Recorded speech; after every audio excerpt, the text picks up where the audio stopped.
Hi guys, welcome to today's video. I'd just like to start the video by saying thanks for the 100 subscribers so far. It means a lot, it really does. It's a long way to 1,000 subscribers yet, but where's the road is away. I'd just like to say thank you to every one of you who's taken time to check my channel, watch my content, and most importantly subscribe to my channel, showing you support. I really do appreciate that. I'm going to start today's video by discussing what websites I used, what method I used, what it cost, what I see best doing, whether it's good getting a black box aka telematics, or whether it's best adding additional drivers or anything like that. I'm going to start off straight away from the get-go, guys. Make it short and simple for you because I know talking can get quite boring and I can go on sometimes, so I apologise in advance. I hope you understand what I'm saying. Any questions, please comment down below, I'll answer it. And yeah, hopefully you enjoy it. It's something different, and I'll catch you in a bit. So guys, first of all, the best thing to do is shop around your car insurance. Go on comparison sites, different websites, search Google like I did. I did the top 10 car insurance providers, cheapest. Again, when I say cheapest, it goes off personal circumstances and where you live and what you do for a living. But you just do that and compare them, and don't be afraid to actually ring up a few different insurance providers, because what they give you over the internet may be ridiculous compared to what it would be phoning them. So that's what I recommend. Say a month before renewal of your current car insurance, first of all, shop around, compare, and if they give you a price, always ring them and try and get them to like knock it down a little bit more than what they agreed. Some of them do, some of them don't. Most of them don't, to be honest with you, but it's worth a try. But for new car drivers, young drivers that is, the best thing to do is not go black box, because there's a lot of hidden fees in there. If you do anything you shouldn't have by accident, then it's going to affect your actual renewal price in the end, because they're going to get the results back how you've driven. And if they say, oh, if you drive so well for so many months we'll knock money off, because I had that with my first car insurance provider, which was Admiral, and I was paying, well, let's just say a lot of money. First of all, on a 1 litre Renault Clio, I was paying £3.5 grand for the first year. But they said to me, if I drive good for about 5-6 months with a plug-in drive kit they give me, they would knock money right off it and knock the monthlies, right down, and I won't have any more monitoring. So it went a black box. It was just like a little device you plug in to your 12-volt socket. And when I did that, I got a letter saying, we think you're going to go well over the miles what you actually agreed with us, so we can't do anything about the price, and it's staying the same. So yeah, I was a bit furious with that, but I was already 6 months through the current deal, so I couldn't really do much about that. I didn't want to start again, switch provider and start all over again, because it's a lot of money. It was like £374, something like that, a month, with £500 deposit, which I think is horrendous for a 1 litre Renault Clio. But yeah, the first thing to do is shop around, keep looking, don't give up on providers, and yeah, go from there. Don't be afraid to ring. If you have got parents what drive, always try and add them on as additional driver, because in some cases that actually might work out way cheaper, but some cases it won't. It just depends. Don't front it though. By fronting, I mean, don't pretend that you're the additional driver, they're the main, or the other way around, because it just doesn't work like that, and it's illegal, and you don't want any hurdles in the car insurance, trust me. Jump over any legal problems, it'll just get worse. But the main thing is, once you've found that provider, don't stay loyal to them. Shop around again when it comes up to renewal, because they'll probably make you think that you're getting a good figure. Because I know with my Admiral, their renewal was, I think, more than what I was paying in my first year. I think it was like £200 more a year, which I thought, it's supposed to go down after 1 year no claims, not go up.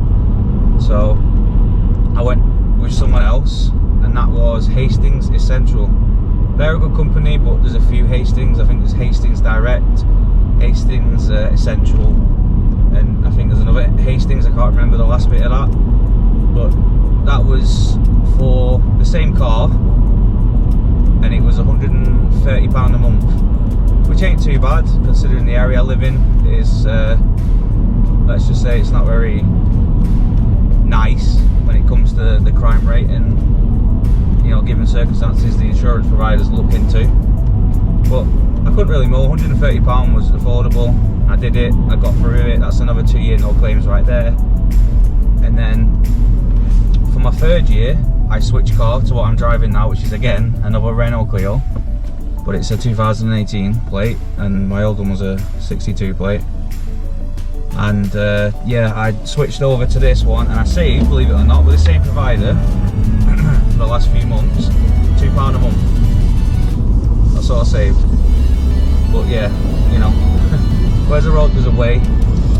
Get through it. Trust me, it's like hell at first. It feels impossible, but driving was my dream. I always got told when I was growing up I wouldn't be able to do it. I used to dream I'd do it, and when I looked at these scary insurance figures, I thought there's no way I'm doing it. But in the end I got through it. You know, difficult times, especially paying that much money for a car I think is definitely not even worth £1,000 a year, never mind £3.5 grand a year. But as I say, it's all about stacking up these no claims over time, and it will get better. It will get better. It depends on what car you've got also, because my first car was a 1 litre, my second was classed as a 1 litre, but it's technically a 0.9, so I think that's where they got the £2 savings from. But don't get anything over a 1.6 litre. Try and look for a 1 litre, say 1 litre Corsa or a Fiat Punto. Anything like that is cheap to run also, and they are really cheap to insure. Averagely about £700 to £1,000 first year, depending on where you live, how old you are, what you do as a living. You can stretch the truth though on your insurance. You can stretch the truth by saying it's you're parking in a garage or it's on a drive, but I'm warning you, they may ask for that, like proof you park in a garage, because I know people where they've actually had the letter come through the door of the insurance provider saying we need to see you actually have the vehicle in a parked garage. So he's had to then go and prove that, and unfortunately he couldn't prove that because he was telling a few white lies. They've cancelled his insurance, he's had to go elsewhere. So just be careful what you're typing in. You can play around with it though, but I'm warning you, once you've gone on one comparison site, switch. Don't keep coming back to the same one, because they hold your data on there, and every time you go back on it, it will eventually put it up. You'll never get the original price they say emailed you saying we can offer you for £700. It might be now £814. They'll never knock it back down to 700.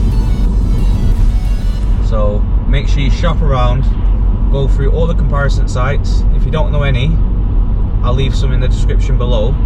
I go with Go Compare, and I'm currently insured with AA. This is my 2nd year with AA, because they was miles cheaper than anywhere else when it comes to the yearly fee, which was £724, I think it was. £724 I paid. Now this year I've had to go for them again, because I've had to go back to monthly, not annually. So I'm paying literally a month what I technically would have paid last year if I paid it monthly, comparing the annual fee, if you get what I mean. So this works out £70 a month. I'm nearly all the way through it. It'll be August when I get my 4 year no claims.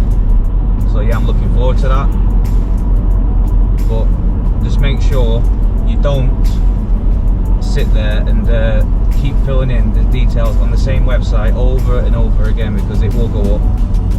And make sure you write down the little references they give you via email or text message, whatever they do for you, so that if you actually want to go through it at a later date, I think you get up to 28 days, ring them up and give them that booking, sorry, not booking reference, the insurance reference, give them that, and they'll find details instantly. It just saves you going through it all again on the phone, question after question. You know, where do you park your vehicle at night? Do you drive during peak time? So you don't have to go with any of that rubbish. It'll already be there on system. Again, try and try and try to get them to knock that price down. What I used to do is I tend to say, oh, blah blah blah is offering me this much a year, can you match it or do better? And they're like, well, we can knock a little bit off, or you know, the price they're giving you is really good, you should go with them. But obviously, you know, I'm telling a few white lies there. No one's offering me anything. I'm just trying to get it a bit cheaper. But yeah, I hope you guys understand this video and understand the car insurance tips and tricks. And also another thing, if you are getting a vehicle through car finance and you're going to insure it, make sure you go comprehensive. Don't go anything else, because you've got to via the contract. Make sure you stay comprehensive, which comprehensive basically means it's the full insurance cover of your vehicle. So fire, theft, everything, the lot. Covers other people as well if you have a collision. Whereas third party doesn't, it just covers everybody else who's involved in a collision, not you or your vehicle. Fire and theft speaks for itself. Covers obviously just fire and theft. Comprehensive covers everything, but that's going to be the most expensive. But again, you need comprehensive cover anyway. And also, if you use a comparison site, it will probably ask you, do you use a dash cam? Click yes. That like changes the price slightly as well. I think it knocks like 70 quid off a year, something like that. Make sure you do that as well. But going back to the car finance, make sure you put it's not you what owns the vehicle, it's the finance provider. Don't put you, because it'll just make things difficult if you have to make a claim, and you don't want that, because it's less like chance of you getting paid out and it's going to be more money you owe to the finance company. So yeah, I hope you understand all these tips and tricks. It's just a quick video, guys. As I said, I've not really been doing much with what's going on with the pandemic. More videos are coming. I hope you guys have been enjoying the little fight simulations I've been uploading. Some of them are doing quite well.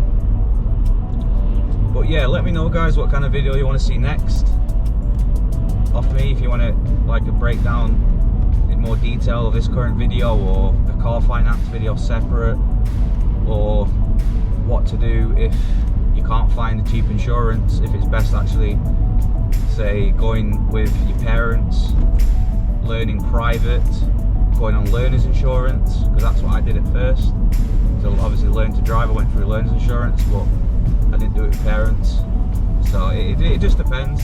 But just let me know, guys, what other video you'd like to see next, and I hope you enjoyed it. If you did, please remember to smash the like button and hit the subscribe button. It will help me out a lot. As I say, I've got a long way for 1,000 subs yet, but I feel we can get there. This channel's got a lot of potential, believe me, guys. The videos will get better. Thank you for watching, and I look forward to seeing you again in the next one.